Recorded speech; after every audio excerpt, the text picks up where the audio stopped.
अस्सलामुअलैकुम। ये रेडियो सदाए हुर्रियत जम्मू कश्मीर है। नसीमा खातून से मुख्य समाचार सुनिए। भारत राष्ट्रसंघ महासभा के अध्यक्ष वॉल्कर बोस्किर की हाल की पाकिस्तान यात्रा के समय कश्मीर के संबंध में दिए गए वक्तव्य से चिंतित हो गया है।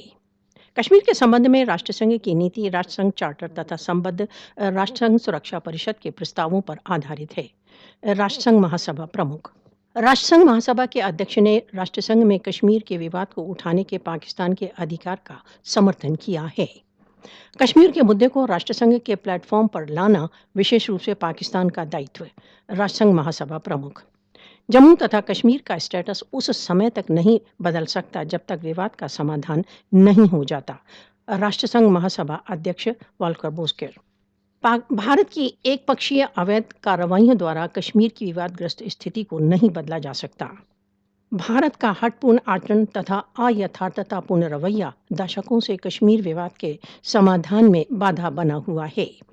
ऑल पार्टीज हुर्रियत कॉन्फ्रेंस नेता राष्ट्रसंघ महासभा प्रमुख के हाल में दिए गए वक्तव्यों का स्वागत करते हैं। भारत द्वारा अवैध रूप से अधिकृत जम्मू कश्मीर की इस समय उत्पन्न गंभीर स्थिति को मॉनिटर करना राष्ट्रसंघ का नैतिक तथा संवैधानिक दायित्व है। All parties Hurriyat conference Bharatiya Janata party के नेतृत्व की भारतीय सरकार की 5 अगस्त 2019 की एक पक्षीय कार्रवाई का लक्ष्य भारत द्वारा अवैध रूप से अधिकृत जम्मू कश्मीर की जनसंख्यात्मक स्थिति को परिवर्तित करना है।